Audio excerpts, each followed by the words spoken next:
Hello, every episode of the Capital Gains Tax Solutions podcast, where we believe most high net worth individuals and those who help them, they struggle with clarifying their capital gains tax referral options. Not having a clear plan is the enemy, and using a proven tax referral strategy, such as the deferred sales trust, is an amazing way for you to exit highly appreciated assets. Defer millions of dollars of capital gains tax. You can create and preserve more wealth. Help your clients, friends, and family do the same. We're also streaming on expert CRE secrets. We're bringing in some of the best commercial real estate experts to talk about how to build wealth, how to build passive wealth, how to build real wealth in a way that's sometimes away from the stock market. Actually, most of the time it is. And that's what we love to do, talk about real estate and investments. And today's guest will be no exception. She is out of the Idaho area, I believe, North Idaho. We've actually met a couple of years ago at the best ever real estate conference, which was incredible. And then we've had the opportunity to get to know each other over the years. She's a podcaster. She has a passion for helping you live the life you want with people you love through passive real estate investing. And she's going to talk about cash flow, tax advantages, appreciation, and equity today through not only multifamily, but also assisted living. In fact, that's what we're talking about today, is how to build wealth in an assisted living. Please welcome to the show with me, Julie Hawley. Julie, how are we doing? We're doing awesome. I get to hang out with you. We get to serve people powerfully. Like, this is the best way to launch a week. Love it. Absolutely. And so, Julie, with our listeners getting to know you for the first time, would you give us a little bit more about your story and your current focus? Yeah. Third generation in real estate, but I am the first generation in investing through commercial real estate, which is really interesting. It's even super fun to know that I have a background in public education, and I transitioned out of that sector and into full-time real estate investing.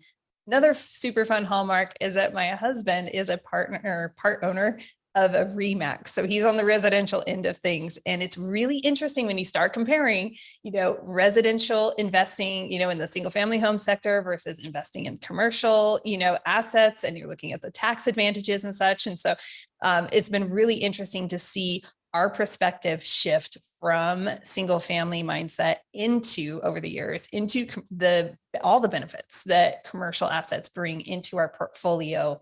And the beauty of that is also for our investors. And just on a personal note, I've got 2 amazing kids and I love mountain biking. Just put me out in the mountains where the bears are and I'm happy. Fantastic. Absolutely love that. Before we dive into the show, which is building wealth and assisted living, by the way, if you want to get with Julie, you can go to 3keysinvestments.com. That's 3keysinvestments.com. 3 is spelled out, by the way, in case you're just listening to this. Julie, what would you say if you had to go back to maybe your younger days, right? But even today still, right? What would you say that, gift that you've been given? I believe we all been given certain gifts in this life, and these gifts have been given to be blessing and help to others. So what would you say is the 1, 2, or strengths or gifts you believe you were given? And how does that help how you help and bless people today? Wow. Okay. So my life has just been braided together. God is good. And it's every experience that I've had has just culminated over the last few years in particular into a much more substantial contribution. I've always been the person that's rallied for kind of the underdog in a sense. I've been that person that's been willing to have those uncomfortable conversations with people, because I don't like people talking behind people's backs. And it's like, somebody should go and let the person know they don't smell good or whatever it is. Right. And so, I've been willing to do that, to advocate for people, to advocate for students, and to educate students.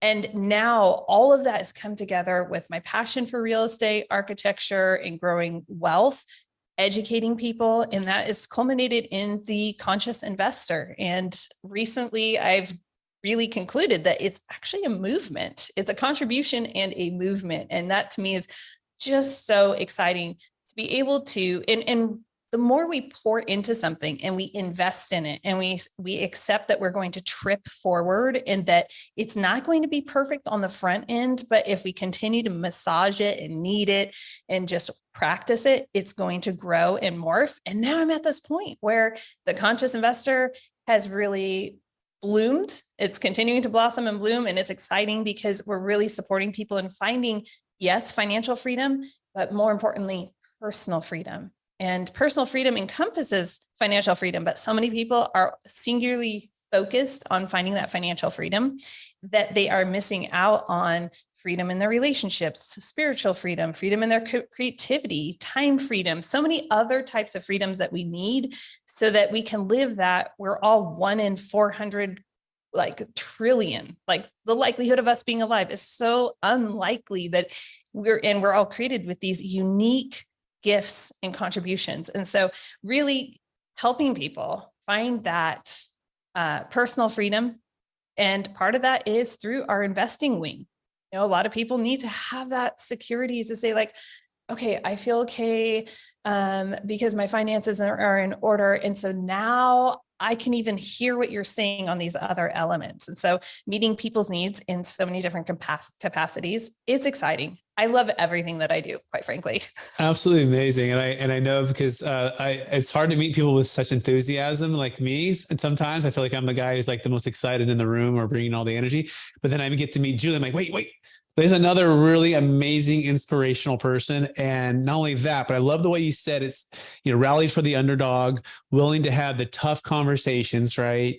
Willing to advocate for people. I do believe you have a heart for serving and helping people, and that comes through. And I think it'll come through right now as we dive into building wealth and assisted living. So Julie, what would you say is the number one secret to building wealth and assisted living properties and investments? Well, it's really not too much of a secret. It's always about like buying right. And so when we're looking at asset classes to invest in, the number one secret of good investments in general is know where you are investing. Is it the right time to be investing in that asset class? You could argue at any given point that something might be saturated. It might be overbuilt. Okay, let's be real. It's hard to argue that there's overbuilding in most anything. Maybe self-storage. I don't know. I see them popping up everywhere under the sun, but I won't go down that rabbit hole.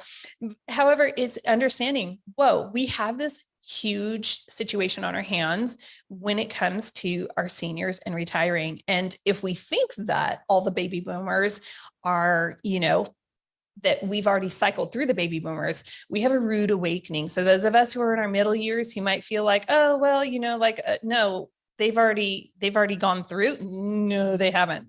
We still have 10,000 baby boomers, retiring every single day. In the next 10 to 15 years, we are going to see such an influx going into the assisted living, community. And that need is so prevalent and so strong.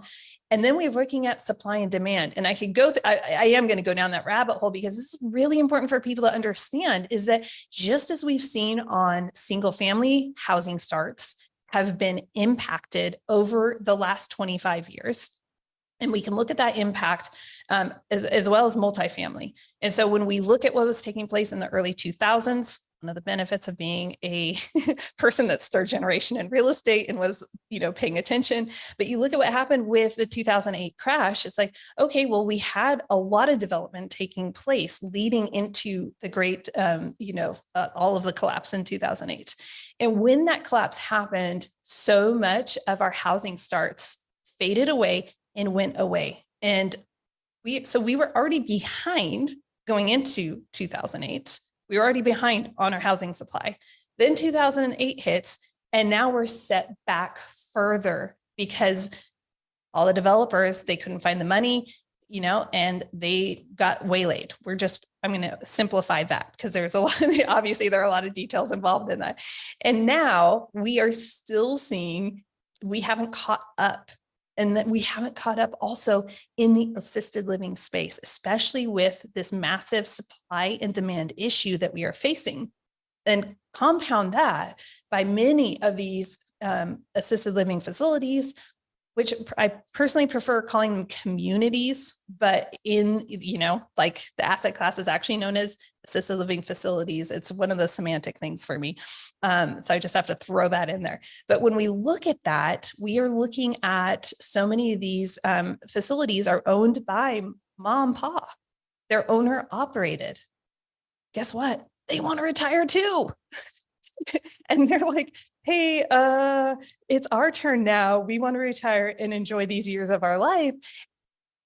So what are they going to do? They have to have people to buy those facilities from them. Many of these people are willing to look into creative financing measures. There are assumable loans to be had.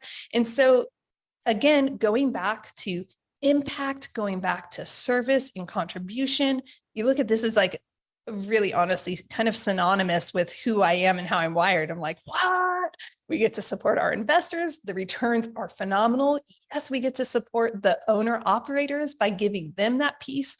Yes, we get to support the residents and their families and the loved ones in their lives by providing dignified care.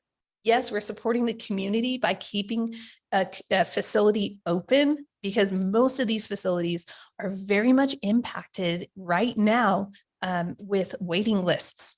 Just wait. And so supply, demand, opportunity to invest in a way that is not just getting the financial returns, but getting the returns for mankind. Absolutely amazing. I love it. I love it. Because you're taking impact and all around. That's what it really feels like. It's impact on every single thing. It's like a 360 degrees of impact. There's a concept of 360 degree like leadership, like feedback, where you have people in front, on the side, all around, like people that you're either reporting to you and you're reporting to them, and getting the entire feedback to get a full picture. And I feel like this is one of those 360 degree investments where you're getting impact, you're getting, it's community, it's tenant, it's the world, it's investor. And that's unique to find and not easy, right? Not easy to find. And so, the demographics, the largest wealth transfer in the history of the planet is also happening, right? As a part of this baby boomer shift. And that transfer is also just their time and their energy in retirement.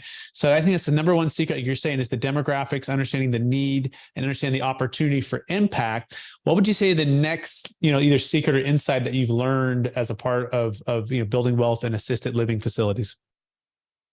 It's operating it yourself.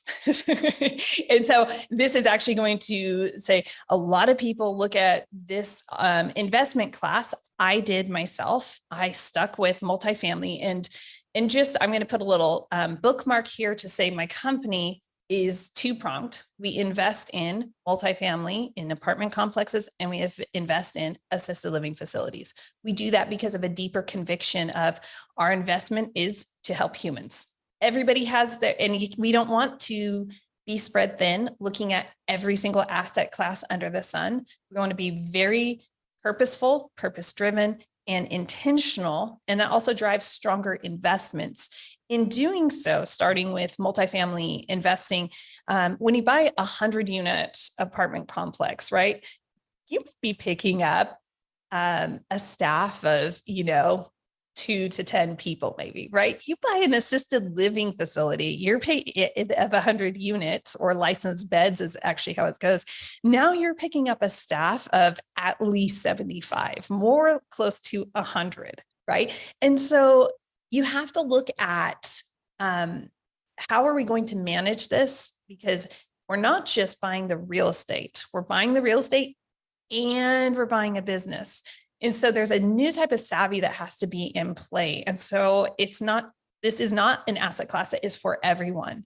And so this is one of those secrets. It's, okay, are you cut out for this asset class? If you're looking at this as, I want to invest in it personally and I want to run it, you need to be doing a lot of checks and balances because there are a lot more moving parts. And so you need to be ready and prepared to take action on that and to run and manage and have the right people in place to execute well. Because again, going back, all the reasons that we love investing in assisted living facilities, can you imagine if you could not provide dignified care for somebody?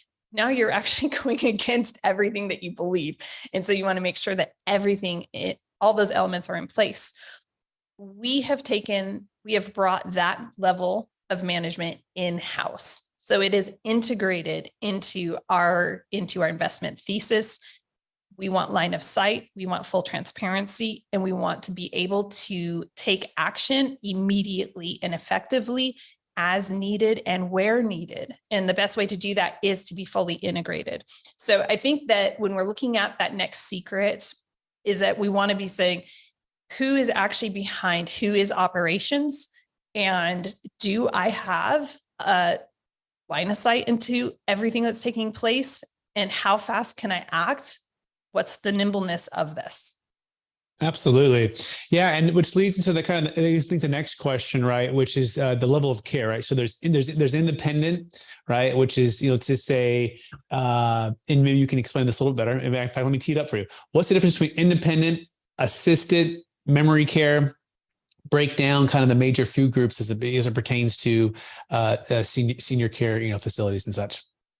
That's really great. And I probably should have started with that. I apologize, because there really is a difference in these different care facilities that are available to those that we love and are dear to our hearts. And so when we look at assisted living facilities, this is and it's a heartfelt way of expressing this, but as I mentioned earlier, I have children. When I look at assisted living facilities, it very much, and the care we provide, it reminds me of when my kids were much younger, when they were, around 3 years old and they needed assistance. They could do things, but they need some assistance, maybe, getting in and out of the bathtub and maybe actually, bathing themselves, and they need assistance in the kitchen. They're not going to go in there and cook themselves a, delicious, nutritious dinner. They need assistance with that. They're definitely not at 3 years old going to be taking medications of any kind without assistance, right? And so when we look at the care that's involved in an assisted living community, now we're looking at just need some help. You're lucid, you're present, you're available. It's just maybe you need some help getting yourself from point A to B. Maybe you need some help making sure that you have all the nutrients, and maybe you have some medications that you need someone to administer to you to make sure that you are, operating on all cylinders really, really well. And so there's that level of care in an assisted living community. And then we can move into a memory care, community. And that is really not that much different, quite honestly. When you start getting, when you're behind the scenes, you can see, oh, wow, we could transition this to an assisted living and memory care facility simply by putting in the proper type of doors and, systems in place to ensure the safety and security, that people aren't going to be able to just simply exit and find themselves somewhere else. I've got stories. So anyhow, so when we're looking at memory care facilities, that's what that's looking like. And then we can go to advanced care beyond that. And that's really what most people are thinking about. Is they're thinking, I find most people hear assisted living facility and they're actually thinking about the nursing homes, which is what they were called way back when we were children. It's like, oh, that's a nursing home, and there are heart monitors and people in hospital style beds and receiving a acute high level of care. And so that is kind of the progression, though, of where someone may need to go. Oftentimes people in assisted living communities, they're there for 2 to 3 years. By the way, 7 out of 10, adults find themselves in an assisted living facility in the course of their life. So that's 70%. So again, going back to supply and demand, that's a staggering number of people. And the average age is 85 years old within those communities. So, we're looking at all of these elements in a very pragmatic way. And so hopefully that kind of clears the air when we're looking at level of care. I know I distracted myself for a moment. I'm like, what was that? Sometimes we'll have residents come in and maybe they had an accident and they just need a little more recovery space. I know I had a grandparent that was in that position and, was in a assisted living community for just a very brief period of time as they were going through a recovery process. Mm-hmm. And there are lots of other elements that can be added in. I do want to say this is not a senior living community where it's more apartment style and everybody has their vehicles and it's just simply, this is where I live, almost dormitory style. It is not that. So. Yep. Great summary, great overview, fantastic. And we're speaking with Julie Hawley, 3keysinvestments.com. That's 3keysinvestments.com. 3 is spelled out the entire word. Okay, so we've done a kind of a deep dive of building wealth and assisted living. Julie, we've talked about what it is, the big need, the big opportunity, and the big opportunity for impact. And we haven't touched on returns, right? You kind of talked about maybe returns are a little bit larger. So talk out to us about the general multifamily investor who might, kind of returns they might expect working with you guys. And if they did some, of the senior, living facilities, assisted living facilities, what are you looking, what's the return difference there? Yeah, what we're seeing in the multifamily space is it's hard to buy right. We're finding it very challenging to find sellers that have adjusted their prices to today's interest rates. And so trying to negotiate and navigate a strong multifamily purchase to where the returns are, enticing is very challenging.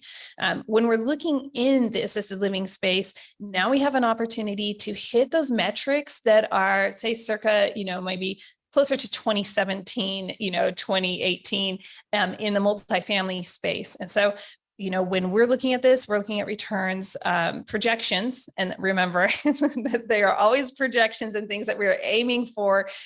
We are extremely conservative about our underwriting. In fact, a facility we're closing on this week, just as a heads up, there was nearly $250,000 that we did not factor into our underwriting because we were waiting to see if the state of Wisconsin was going to pass this Workforce Housing Care Act once again. And so we're like, well, we can't bank on that money. By the way, they passed it. And so that just went boom to the bottom line. I mean, that was beautiful for our investors, right? We're looking always to double our investor capital over the course of a 5-year hold. We're still offering preferred returns. So that preferred return is usually depending on, what class shares it is, between 6 and 8%. I'm noticing in the multifamily space, we're finding people that are taking that preferred return out of their offerings at this time. We're also looking at strong cash on cash at this time. We're still looking at, a strong, 7-8% cash on cash return.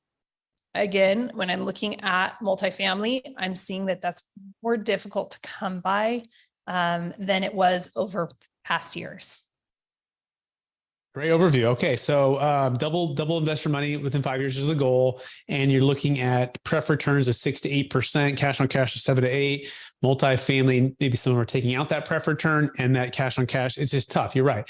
It feels like the debt has caught up with a lot of people in multifamily, and the debt is still not making a lot of sense. Although we have seen, prices are coming down with multifamily. We're finally seeing sellers, come to reality that they need to, I think, face the debt that's spot on. So, anything else to add, Julie, before we kind of go into a little bit of capital gains tax geek out, and then our lightning round?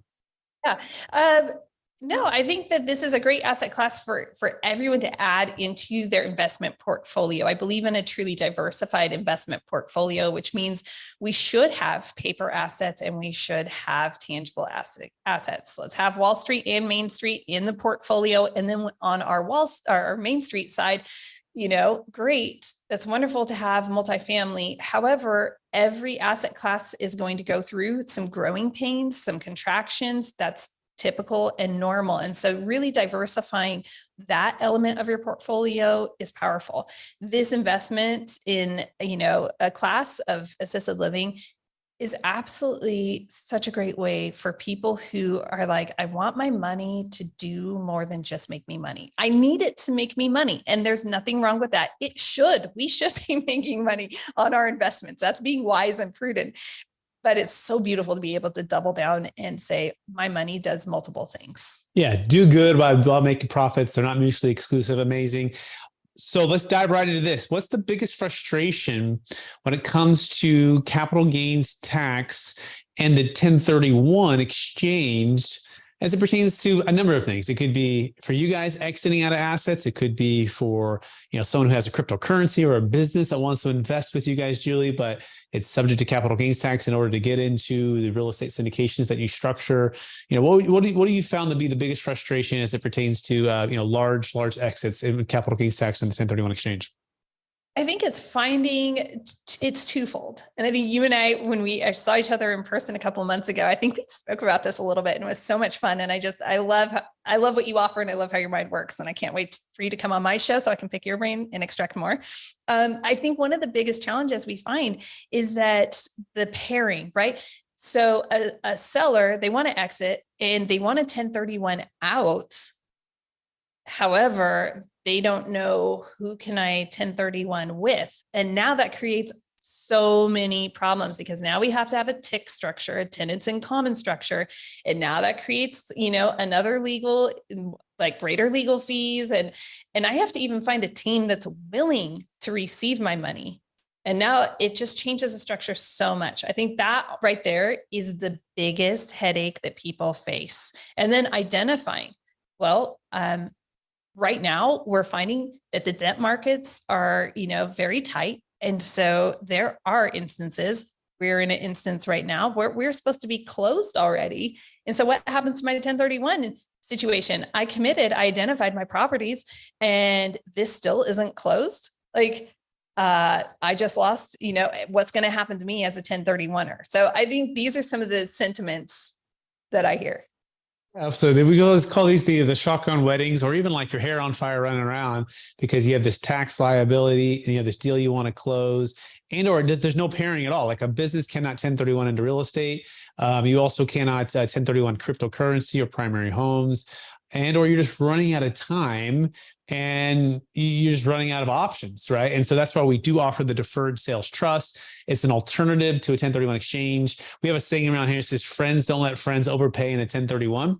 And the idea is that you're making prudent investments that are diversified. It can, by the way, go into liquid investments and illiquid investments. There's no timing restrictions. There's no like-kind requirement. There's no debt replacement requirement. I think that gets overlooked a lot. And a 1031, Julie, you have to replace the debt.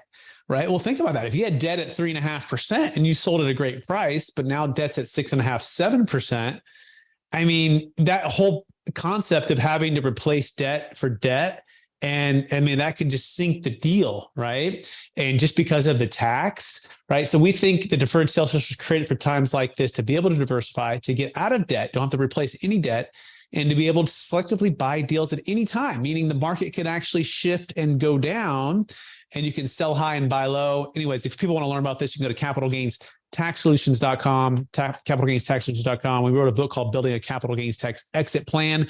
So you have options when you're exiting. Go to capitalgainstaxsolutions.com. Julie, any thoughts on that before we go to the lightning round? Yeah, actually, I'm going to put you on the spot. Since I'm a fellow podcaster, I want to ask you a question real fast about this because it's been my burning question. And since we were speaking a couple months ago, and I'm like, okay, so how are we going to approach our sellers and present this concept to owner operators who they want to retire, they want to exit, and they need this level of education? Because you and I think we can agree that it's truly a level of education and it's a lack thereof. And it's about doing that adequately and effectively. So let's pretend I'm the owner. And what would you say? Absolutely. So the first thing, Julie, I would say is you got to have a mindset of tax flow and not just cash flow, right? Most folks, the challenge is they're so caught in the cash flow. They're so caught in the day-to-day. They're like the operator who's been operating that 150 unit, assisted living facility, memory care. And that's all they ever know is just cash flow, cash flow, cash flow. And they're about to exit this thing for $15 million or whatever it's going to exit for. And everything is tied up to selling it and or cash flow. And what they fail to prepare for and plan for is the tax flow, which is the capital gains tax flow, what's going to happen with the tax. And that tax is really somewhere between 25 and 50% of your gain, which is amazing to think about, right? You bought something for $1 million or $2 million 25 years ago, you fully depreciate it. It's now worth $15 or $20 million. And you're about to get wiped out between 25 to 50% of the proceeds. So first thing, understand it's a tax flow mindset, and you've got to prepare and you got to build a capital gains tax exit plan. And that's the key. You want to have a business plan for the taxes, right? It's like its own separate, plan. And ideally you're building that plan prior to even listing the building, right? prior to obviously selling the building. I mean, you need to, because the IRS has these certain things that hit. So I'd first say, Julie, what are you selling? And maybe let's use a $10 million deal. And let's just say you own it. Where do you own it, Julie? Wisconsin. We love the Midwest. Okay. All right. I think they have like a 5% per year. I mean, 5% for cap gains tax, right? And then there's 20% federal. So now you're at 25. Then you have 3.8 Obamacare. So now you're at about 29. Then you have depreciation recapture. So let's just say 33%, right? Let's just say that's the number. I don't know if Wisconsin is 5%. I don't have it in front of me, but on that scenario, and imagine you had a zero basis. Now, do you have any debt on the building? Yeah, we still owe 5 million. Okay. Well, 10 million assets. So let's say we've bought it down. We owe 3 million. Okay, you owe about $3 million. Okay. And then it's a $10 million asset. But let's just assume your basis is zero, right? You've owned it for many, many, many years, right? So keep it simple for our math purposes on here. And so if you did nothing tomorrow, you're going to be faced with about 33% of the $10 million gain, which is $3.3 million of tax. You see how I got that? 10 minus zero is 10 million is a $10 million gain, right? From zero basis. And so you're going to have about 3.3 million of tax. And so that's your first big problem to solve for. You see that? I see that. I totally see. Now, you also have a debt over basis challenge, Julie, right? And debt over basis, we've been taught, hey, cash out refi, it's amazing. You get all, this tax-free money, but that can catch up to you if the debt is over the basis. So in this scenario, you had 3 million of debt, that's going to be taxed ordinary income tax. So that's even worse. So not only is it 33%, it's probably more like 40%. That amount or more. So that's going to be even crippling, that difference between 3 million and zero basis. Okay. So do you want to pay ordinary income tax, Julie? And do you want to pay capital gains tax roughly, 40% or no? I don't want to pay any of those taxes. Okay. Right. And so what are the steps, right? Number one, we've got to develop a plan, and we've got to develop a team and a couple strategies, right? So we've identified the problem. Now we got to identify what strategies are going to solve that problem. And this scenario, we're going to prescribe two solutions. And because you're in investment real estate, we're going to do a partial Delaware statutory trust, because the Delaware statutory trust can replace the debt over basis. We're typically going to do a zero coupon deal.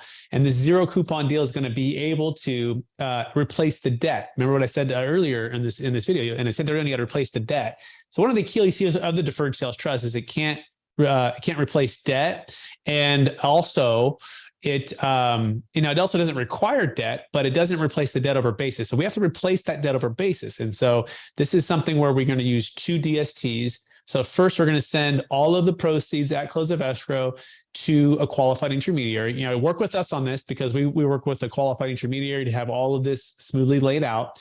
And we're going to do a partial Delaware with that 3 million debt over basis, which is typically about 20% of that 3 million. So some of your equity will go to that. But guess what, Julie? Now the debt's out of your name, it's replaced, and then the remainder can go into the deferred sales trust. And so you're debt-free, you're diversified, you have some liquidity, and you have optimal timing.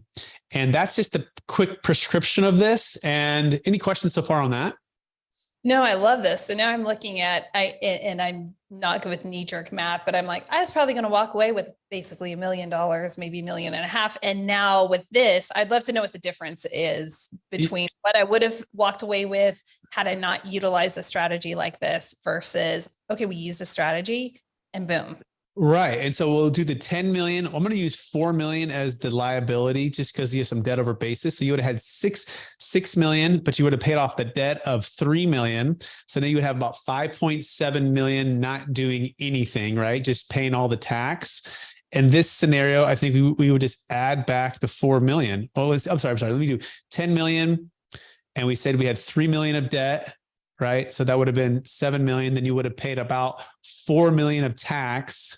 So that would have been 3 million. Instead, you're going to have about 7 million, right? Now we're going to have to put some of that money on the 3 million debt over basis, about 20%, about 600,000 would go into the Delaware statutory trust. So you'd have a interest in a Delaware, small interest.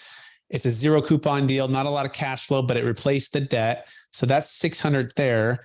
This 10 million minus the 3 million. So you got 10, 3 million.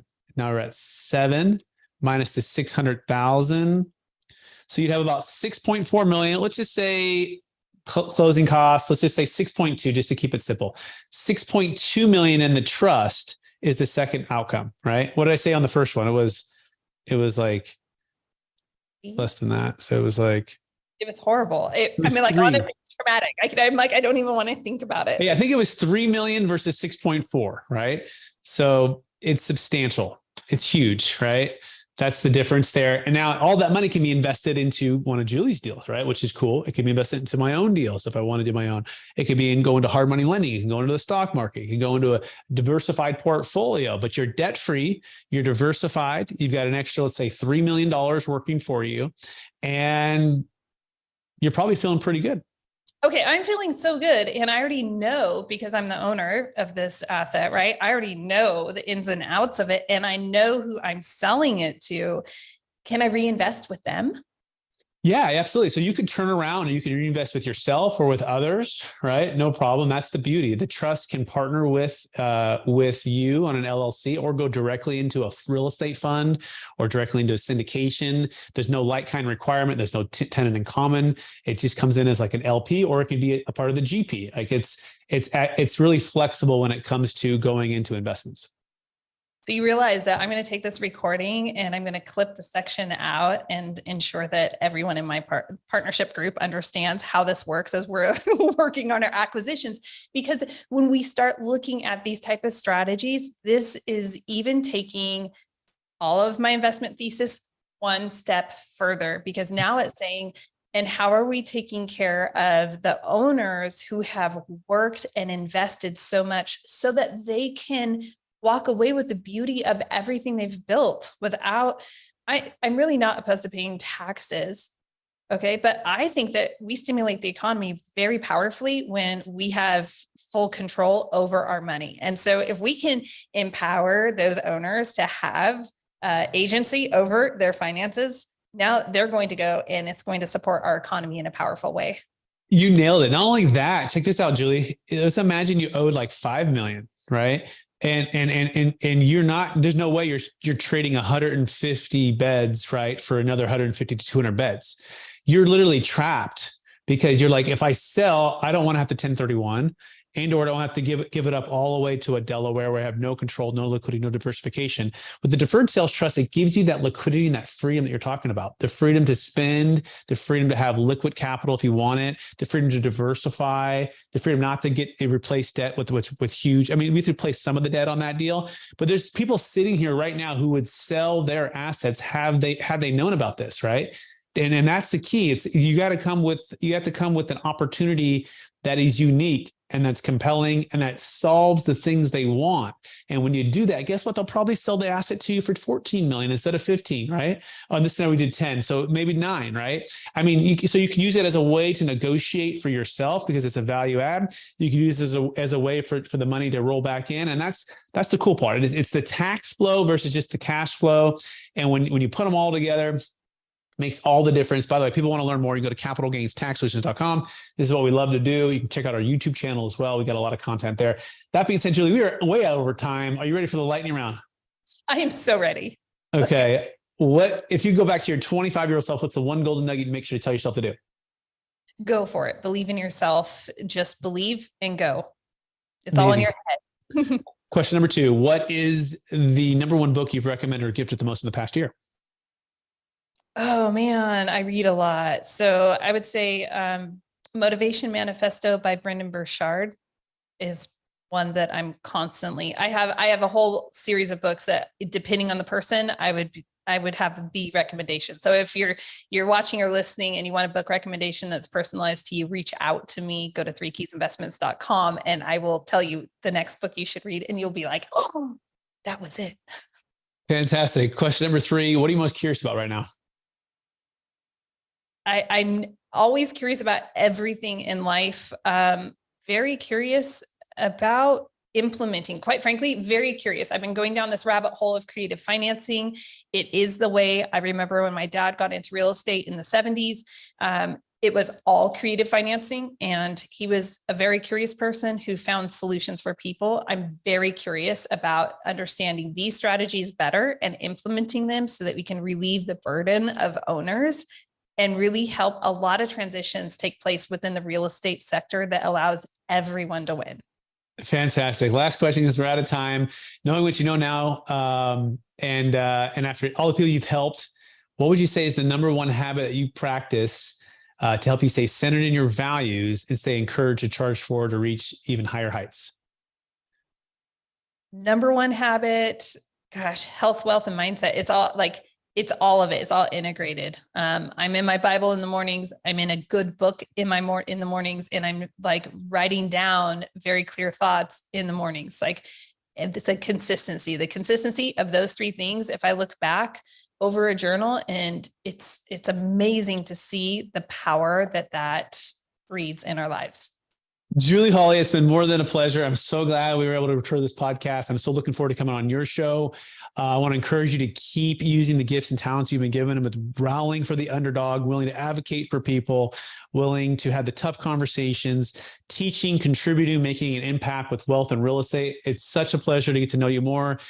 For our listeners who want to get in touch with you, would you remind them one last time what's the best place for them to find you? Yes, head over to 3keysinvestments.com. Everything is spelled out. Everything's plural. Amazing. And thank you everyone also for listening. This is an extended podcast. We usually don't go this long, but Julie is a special person. So we did this just for you. Hopefully you got massive value. Of course, we would love the opportunity to help you or your clients, friends, and family exit multi-million-dollar exits, crypto, business, primary homes, commercial real estate, save a failed 1031. Remember, friends don't let friends overpay for a 1031 exchange. If you're doing a 1031 exchange, you want to come to our company. So we give you that backup plan. We have an entire way to build a 1031 exit plan. We call it the best ever real estate exit plan. You want to check that out. That being said, we appreciate everybody, and we'll talk to you again real soon.